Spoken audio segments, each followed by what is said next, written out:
నమస్తే. ఆంధ్రప్రదేశ్ రాష్ట్ర వాతావరణ శాఖకి స్వాగతం.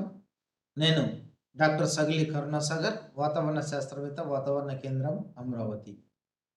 ఈరోజు అనగా మే 14వ తారీఖున వాతావరణ సూచనలు చూసినట్లయితే, గడిచిన 24 గంటల్లో రాయలసీమలో 1 లేదా 2 చోట్ల, అలాగే కోస్తాంధ్రప్రదేశ్‌లో కొన్ని చోట్ల వర్షపాతం నమోదు కావడం జరిగింది. ఇక గరిష్ట వర్షపాతం చూసినట్లయితే నెల్లూరులో 12 సెంటీమీటర్లతోటి అతి భారీ వర్షం, అలాగే బాపట్లలో 7 సెంటీమీటర్లతోటి భారీ వర్షం నమోదు కావడం జరిగింది. ఇక రాయలసీమలో అన్నమయ్య జిల్లాలో 11 సెంటీమీటర్లతోటి భారీ వర్షం నమోదు కావడం జరిగింది.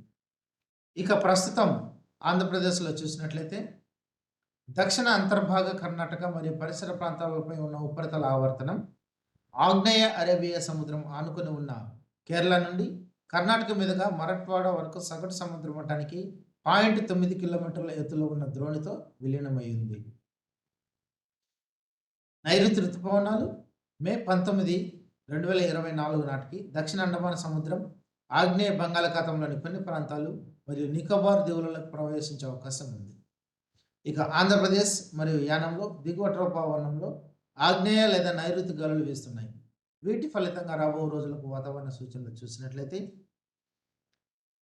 ఈరోజు అనగా 14, 15 ఈరోజు రేపు రాయలసీమ మరియు కోస్తాంధ్రప్రదేశ్లో 1 లేదా 2 చోట్ల తేలికపాటి నుండి ఒక మోస్తరు వర్షాలు కురిసే అవకాశం ఉంది. అలాగే ఉరుములతో కూడిన మెరుపులు కూడా వీచే అవకాశం ఉంది. 16, 17, 18 తారీఖులలో రాయలసీమలోని కొన్ని చోట్ల తేలికపాటి నుండి ఒక మోస్తరు వర్షాలు వచ్చేదానికి అవకాశం ఉంది. ఇక కోస్తాంధ్రప్రదేశ్లో చూసినట్లయితే 16, 17 తారీఖులలో కొన్ని చోట్ల, అలాగే 18వ తారీఖు 1 లేదా 2 చోట్ల మనకు తేలికపాటి నుండి ఒక మోస్తరు వర్షాలు రావడానికి అవకాశం ఉంది. ఇక రాబో 5 రోజులు కూడా రాయలసీమ, కోస్తాంధ్రప్రదేశ్లో ఉరుములతో కూడిన మెరుపులు సంభవించడానికి అవకాశం ఉంది. అదేవిధంగా బలమైన గాలులు గరిష్టంగా మనకు 40 నుండి 50 కిలోమీటర్ల గంటకు 40 నుండి 50 కిలోమీటర్ల వేగంతో వీచే అవకాశాలు ఉన్నాయి. ఇక ఈరోజు మనం రాష్ట్రంలో చూసినట్లయితే వైఎస్ఆర్ కడప, నంద్యాల, కర్నూలు, అలాగే అల్లూరు సీతారామరాజు, పార్వతీపురం మండలం జిల్లాలలో 1 లేదా 2 చోట్ల భారీ వర్షాలు సంభవించడానికి అవకాశం ఉంది. కాబట్టి ఈ వాతావరణ సూచనలన్నింటినీ దృష్టిలో ఉంచుకొని ప్రజలు అప్రమత్తంగా ఉండాలని తెలియజేస్తున్నాను. మరి ముఖ్యంగా ఉరుముల మెరుపులు, అలాగే గాలులు గంటకు 40 నుండి 50 కిలోమీటర్ల వేగంతో వీచే అవకాశాలు ఉన్నందున ప్రత్యేకమైనటువంటి జాగ్రత్తలు తీసుకోవాలి.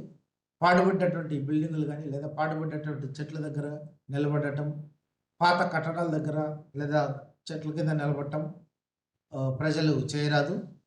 అలాగే ఉరుముల మెరుపులు సంభవించే సమయంలో ఆరుబయట తిరగరాదని తెలియజేస్తున్నాం. మరి ముఖ్యంగా రైతు కూలీలు, పశువుల కాపరులు వర్షాలు లేదా ఉరుములు మెరుపులు సంభవిస్తున్నప్పుడు తెలిసి తెలియక చెట్ల కిందకి వెళ్ళి రైతన్నలు, కూలీలు, పశువుల కాపరులు తన ప్రాణంకి ప్రమాదం కొని తెచ్చుకుంటున్నారు. కాబట్టి ఉరుముల మెరుపులు సంభవించే సమయంలో చెట్ల కిందకి వెళ్ళరాదని మరీ హెచ్చరిస్తున్నాము. ఇక భారీ వర్షాలు ఈరోజు ఉన్నందున లోతట్టు ప్రాంత వాసులు ఈ భారీ వర్షాలను దృష్టిలో ఉంచుకొని తగిన జాగ్రత్తలు తీసుకోవాలి. అలాగే ప్రయాణాలు కూడా బలమైన గాలులు వీచే అవకాశాలు ఉన్నందున, ఉరుముల మెరుపులు సంభవించే అవకాశాలు ఉన్నందున ఏదైనా ప్రయాణాలు ఉన్నా కూడా జాగ్రత్తగా చూసి ప్రయాణాన్ని ప్రారంభించాలని తెలియజేస్తున్నాము. ఇక ట్రాఫిక్ అంతరాయం జరిగే అవకాశం ఉన్నందున ఈరోజు భారీ వర్షాలు ఉన్నాయి. వీటి ఫలితంగా రోడ్లలో ట్రాఫిక్ అంతరాయం వచ్చే అవకాశం ఉంది. కాబట్టి అన్నింటినీ దృష్టిలో ఉంచుకొని ప్రజలు అప్రమత్తంగా ఉండాలని తెలియజేస్తున్నాము. నమస్తే.